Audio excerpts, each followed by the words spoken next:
All right. And on today's episode, we are talking to B from Cjam Marketing. Thank you so much for joining.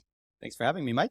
So tell the listeners, tell the people that are tuning into this, what it is that you do. Maybe that kind of like that 2-minute elevator pitch version.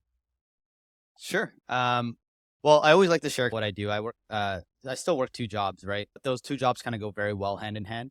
My day job, I work as a customer solution architect, which basically is an engineer. I'm basically an engineer that basically talks to businesses anywhere from 100 to 1,000 person size, typically talking to C-level executives about business strategy, IT, what they're struggling with, and then building them out a technology roadmap. So I have a lot of experience in terms of like the business consulting and engineering side. But on the marketing side, the Cjam marketing side, I work as a marketing broker. Initially, I started doing websites, Google Ads, SEO. As I was doing that, I noticed I didn't have a lot of time to actually do the work I would sell to customers. So I started looking for agencies to outsource work to. And as I was doing that, I started noticing that most agencies didn't understand business and most business people didn't understand marketing. But you'd have these 2 people in the same meeting trying to talk to each other, but they couldn't understand what they wanted to do moving forward for their businesses. So I thought, cool, I have this business, the background in the business side of things, an engineering degree, and I know marketing. So maybe I can start matching the right agency partners with the right businesses. Over the last 3 years, I've vetted hundreds of agencies. I work with a partner list of today about 50 plus agencies, and that's what I do. Yeah, it was a very funny insight that the marketing agencies don't know business and the business companies don't know marketing. That's so true. I can count on all the fingers and toes on my body how many conversations in the past 9 years that I've had where like someone came in being like, look, we just need to get our conversion rate up to here. This is how I think we could do it. They're just like, what's a click-through rate? Oh, They come in Jesus. and their Yeah. friend just told them over a beer, like, hey, you need to be doing SEO. And it's like, they come to you and you're like, well, you don't even have a brand strategy. You have nothing to build your SEO strategy off of. So hold on a second. Let's take a step back. It's pretty funny. A lot of the conversations I have, I do a lot of consulting, like free consulting up front. So Right. And it's interesting because I think, marketing is one of those services that's very hit and impacted by shiny object syndrome, right? Which is like, oh, my friend told me I got to do YouTube, or this person said I have to be on TikTok. And now I want to blow up everything I'm doing to dive in and like this new thing, we have to do it. It's kind of crazy. it's a tough place for businesses to be in too, right? As an agency owner, you need to understand that there's so many different ways of doing marketing, right? There's no one set way to do something. There could be 5 or 6 different ways. Being able to simplify that down for a customer and say, look, we can do this in multiple ways. It's just going to depend on who you are as a business and your personality to choose which way makes most sense for you in terms of risk and cost and all that. Yeah, So yeah. absolutely. Well, I know that you work on both sides, but the area that I'd love to stay on today is the agency owners who don't know how to run businesses. So obviously we're not going to hand out business advice on how to structure your company today, but I think it will be really helpful. You see both sides of it. You've been involved in the pitch presentation and execution, but also now the brokerage side, which is having third-party conversations with people and getting real feedback, right? Because you're getting feedback that you wouldn't get if you were the agency. And if you were the business, you're getting the real information because you're sitting in the middle as an independent person. And so what I'd love to dive into is, as an agency owner or someone trying to grow a marketing business, what are the top mistakes or biggest things that you see being done incorrectly when you're marketing yourself, when you're pitching to a company, when you're presenting what you do? Like, what are the biggest issues that you see? I guess we could start this in terms of the customer journey. Let's start at the top, right? Like you just met a customer as an agency owner and just having that first meeting. And a lot of the biggest mistakes I see from whether it's like junior agencies or even some expert agencies is that they focus a lot on themselves versus actually focusing on the customer. And so a lot of the conversations start as, hey, we do this as an agency. We've done this. We have these logos. We have these customers. And like you're 15, 20 minutes into a meeting and the customer hasn't even spoken a word. And how are you supposed to position your agency if you don't even understand what matters to the customer? And so I flip that, like that 2-minute speech I did in the beginning. That's all I say in my customer meetings.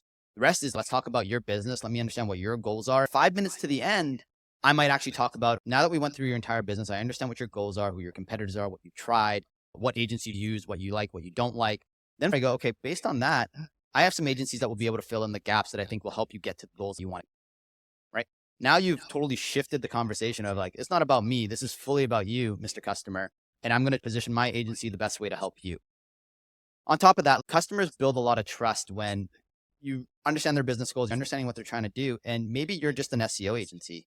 And you can only help with a little piece of that. Just being honest about that and saying, look, you might actually need to figure out the rest of your funnel, or might need to figure out the rest of your marketing before I can come in and help. And when you do that, those customers will come back, and then they'll come back when they're ready, but you put them in a better position to not fail. That's kind of like interesting. Yeah. I mean, I think the power of that insight can't be overstated, because as a coach listening to sales calls, sometimes, the person that's trying to pitch, one of two things can happen, right? They really want this client. They want to get it. So they're kind of saying, not lying or manipulating, but kind of like stealing the conversation in a way that gets the yes. And what can happen with that is, you're right. If you don't have control over each piece, or if you don't have expertise in each piece that makes your piece successful, getting them to sign up and onboard, is great for the money now, but the longevity of that customer and the trust and length of the contract can really be impacted if they aren't set up in other ways for success. So that's a really great point. 100%. Another area, let's talk about a full service agency. Typically, you start seeing those agencies when they get to that 15-person range. For those types of agencies, the important thing to understand is you can't be good at everything. Everyone outside that knows agencies knows that the likelihood is you're good at 2 or 3 things. Double down on those and be honest about the other stuff. Listen, we're kind of average at this stuff. We'll do it for you, but we're kind of average. Just be transparent with customers around those things. That'll help you retain customers longer. Once you get a customer, they know that, your website's really strong. You're good at PPC. You're really good at SEO. But if they need affiliate or they need email, maybe you need to find partners that you can also outsource to, rather than just taking something on that you can't do. And then you're trying to hire a head count and you're trying to take someone's attention away from what they're really good at to something that they're not really good at. And then everyone isn't doing well in those situations. And so I find that's another mistake I see quite often. I went through this experience, this fear of, wait, if we don't control these 2 or 3 things, they will have an impact on the project not working. I always had this thought, well, it has to be me. We have to do it. We have to figure it out. I remember vividly in my 2nd, 3rd, and 4th year of business, there were several times where we got halfway through a project. And I'm like, what are we doing in this project? Why are we developing this automation sequence? What is happening right now? But you do it because you want that fear of, if we don't take care of it all, then they're going to go somewhere else that can do it all. But it's an interesting perspective that even the bigger companies, most of the time, have one or those couple areas of expertise, and everything else is manageable, but not great. To really cover all areas, you either need to be a really large agency and your customer needs to have a really large budget. That's one of the ways to do it. And the other one is a customer might have an internal CMO, but then have a bunch of niche agencies that they work with, and that internal CMO brings it all together.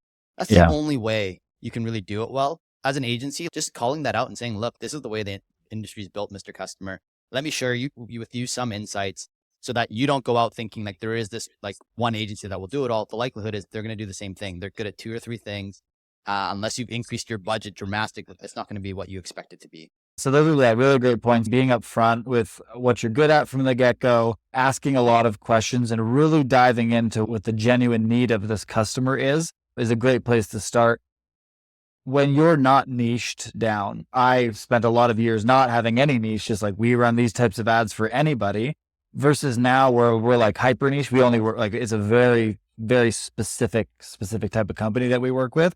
What are some ways that you can go into a conversation intelligently when you are not super niche down from an industry perspective? When I think about my ideal customer and who that person is and mapping out all their stresses and what success would look like for them, it's very easy if you're in one specific bucket, like audiology. I know what they're concerned about. I know where their marketing knowledge shortfall typically lies. But for somebody who's we do these specific services for a wider group of people, do you have any thoughts or advice on how to hone in that conversation? Yeah, I guess the best way that I would go at it from a sales perspective is, one, always going back to my first point, stick to the business, right? Understand the business. When people feel that they're understood, that's a big plus in your direction. Then on top of that, when you're talking to customers, explaining that you are getting different experience or different exposure from different industries allows you to see the big picture that some very niche agencies may not see. Because say you just only work with course creators. Over time, that niche agency continuously figures out the course creator stuff to get so specialized that they don't come back and look at the big picture of what else could we try? What else could be different? They're not getting experience from other industries that could actually be leveraged for a course creator. At the end of the day, you need to just be a really strong marketer. You need to tell customers, look, we're really good at marketing. Within 2 months, by the time we figure out the customer profiles, what we're targeting, doing all these different types of things, we're really good at marketing. We can figure it out. That's what I tell customers too when they come to me, when they're saying, I want a niche agency for this. I'm like, look, niche isn't always better. Like just because they have 4 or 5 people doesn't, like 4 or 5 customers in that niche. Yeah, they might know the niche better than, someone who's never done it before. But if you have a really strong marketer versus a niche agency where the marketing isn't strong, I would choose the really strong marketer, invest in them for the next 3-4 months and know that they're going to be ahead in the long run than that niche agency that just kind of niched because they had to, because they couldn't get business any other way. Interesting. That's a very unique perspective on that. I like that. Cool. So, we've kind of unpacked what this person needs. We're really focused on them in the call. We're being open and honest about what we're great at, what we're mad at, but saying, hey, come along for this ride because we can take you in the direction you need to go. I'd love to shift into now. Okay. So now we're putting together a proposal. We're pitching. Are there any big pitfalls, errors, mistakes that you see agencies making in the pitch? And part 2 to that question, from the business side, the person who's making the decision to buy that service, are there anything that you see agencies not doing well or things that they should do more of or less of to make that business feel more comfortable or more likely to move forward with them? Yeah. So there's a few things on that proposal side. The first mistake I see starts right from the beginning. If you're not focusing on the business, it falls into your presentation too. A lot of the stuff I see is when you get into a presentation, the first thing you do is start talking about yourself. The first 5 minutes, the last 5 minutes of a presentation are the most important. That's where the attention sticks. In the middle, it's not really that important. It's the beginning and end. So what I recommend is if you've had that good discovery call and you understand the business goals, the first thing you should talk about after your slide of this is my intro, it should be, look, these are the business goals and objectives that you, Mr. Customer, told us. And that's why we're focusing on this plan based on these business goals and confirming them. Can you confirm that we got this right? If they say no, then you know that you missed something. So you get them to clarify right then and there what their business goals are. After you have that, then the rest of your presentation is built on saying, we know what your business goals are. Here's the plan that we want to do for you to achieve your goals. And here's why we're the chosen partner. And here's how much we're going to cost, right? So when you layer it that way, the customer goes, they understand me. They have a plan for it. They're the guys that are going to guide me from A to B. That increases the likelihood of you closing that, or at least getting the customer to follow along. Got it. The other big thing is that I see a lot of times you'll take the discovery call, do the proposal, send the proposal in an email, and then just sit there. You expect the customer who doesn't understand marketing as well as you do to go through your proposal and go, oh, this makes sense. You have to present that proposal. Like it has to be presented, and then you send it to them afterwards, right? Or some customers like it pre-handed, which is fine. But that's another big thing. I've noticed a lot of agencies just don't present it and their close rates are much lower. I'm working with someone right now who I'm forcing to do the presentation. I have a certain understanding about marketing as the business owner, but if you present to me something and I don't understand the second bullet point, I'm already tapped out. I'm already like, oh, I'm too stupid to understand this. This feels overwhelming. I don't want to do it. You don't have the ability to handle objections in any capacity unless you're there answering those questions. I agree. It's critically important. I love the format. Reconfirm what the goals are. Express that this plan is specifically tailored to those goals. So those 2 pieces are very subjective. So it's really hard for me to ask questions about that. But the part about why us, why you should work with us, I'd love to dive a little bit deeper into that. Where do you see, what are the most successful or the most important things to emphasize when you're expressing that part of your presentation, which is the why we're the people you should move forward with? Yeah. So it can mix to a bunch of different things. It's really depending on the agency and what your strengths are. And so the why us is really comes down to who you guys are as an agency. And so, highlighting the values that you have, if the values align with the business's values, trying to basically find things that connect business. If you have awards, that's always good. If you have actual use cases that apply to that specific customer, like in their niche or whatever, or something similar, highlight those, tell them what you did, walk them through what you did. Your thinking, your thought process, the communication aspect. You basically want to answer the questions up front for the customer of what it's going to be like working with you and what they can expect, right? And at the end of the day, business is a human to human interaction. So try to connect, look up their business and see what they do, volunteer work, charities. Is there anything you can align with to say your business and our business are aligned? and I'm aligned to your goals. So that's why you should work with us. Yeah. So got it. So case studies, awards are kind of like that top level surface piece that help. Right. And then where can you build a real connection? Because ultimately, if you're on the phone with the decision maker, they don't even have to believe in your entire process because they probably don't even understand it. Right. They're just like, I'm taking your word that what you're telling me is the thing to do. But if they knew it, then they would just have this in house or deal with it themselves. Right. So ultimately, like all the like deliverables and all the strategic pieces, from my experience, they don't even really care that much. It really is just like, do I believe that you understand me enough? Do I trust you if I give you money that you'll do the thing that you said you're going to do, which is help me achieve the goal? I read a lot of proposals and I see a lot of documents that are like, there's 2 or 3 pages of deliverables in the Google Slides. And I was like, why are there 15, 20 bullet points? They don't care. They want to know what the process is going to look like, what the experience is going to look like, and does it feel like you're credible enough to get me to the finish line on this thing? Those are the only things people care about. 100%. When you start doing those bullet points, you open yourself up too. Can I take this bullet point out? Why are we doing this? You actually make it harder for you to sell by putting way too much detail into it. If they ask for it, answer it. But if they don't, start at the high level. That's what people care about. Yeah.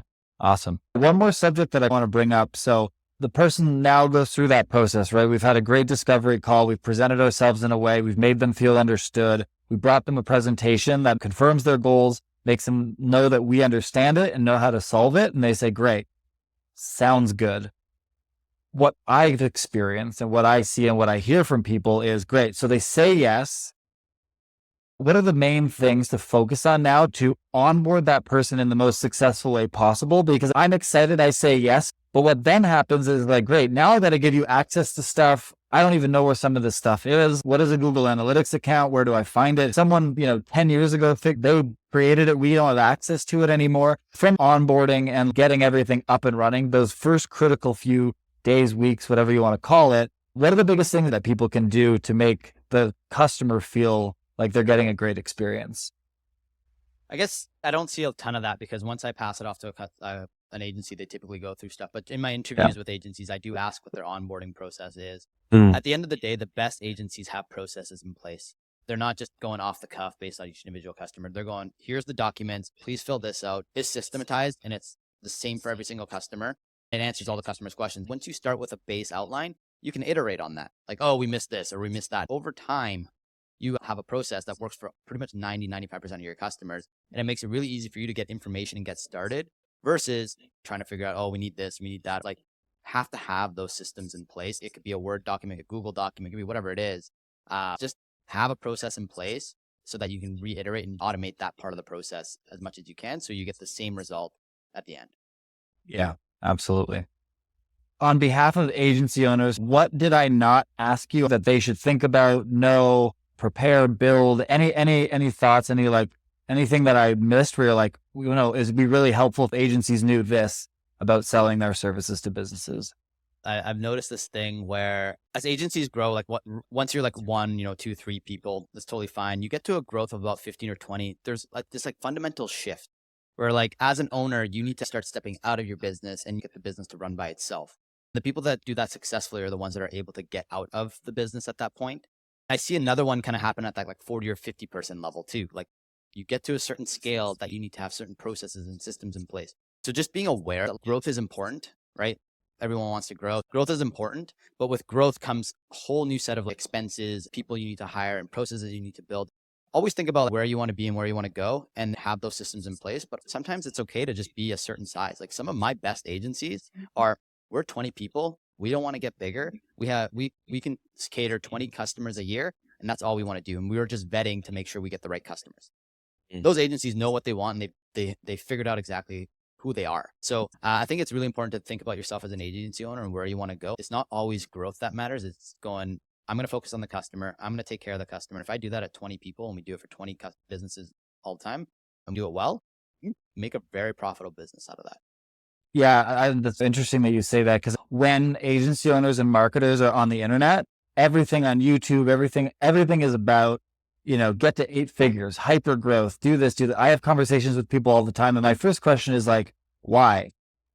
Well, I think it's widely accepted that once you get to $1 million a year, you're super happy. That my profit margins are outrageous. I do 650,000. I pull a ridiculous salary. All my life expenses are paid for. I have no stress and I work 60 hours a month. It's really interesting that you say that the best performing ones look like that because they can focus on how do we make our process better?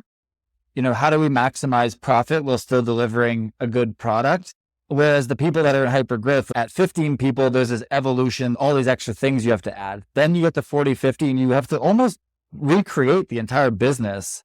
And so every time you do that and every time you reach that next plateau, there's the learning curve, the drop off, the problems, the challenges. So yeah, it's interesting that you say that because I'm very motivated in the opposite way. As opposed to growth, I'm like, how do I stay small and be massively profitable? That's what I care about. If someone wants to reach out and learn more about you or contact you, where would they best go? Well, you have my website, www.cjammarketing.com. You'll have my email address on there. It's just my last name, Jamshidi, at cjammarketing.com. And those are probably the two best ways to get a hold of me. Or just add me on LinkedIn. Sounds great. All right, man. I really appreciate your time. I'm thinking about the next conversation we had, going a little granular in some other directions, but this was fun. And I think from a lot of agencies who struggle with one of these pieces, I think this will give some good direction to start with. And we can go from there. Awesome. I'm glad. Thanks for having me. Man.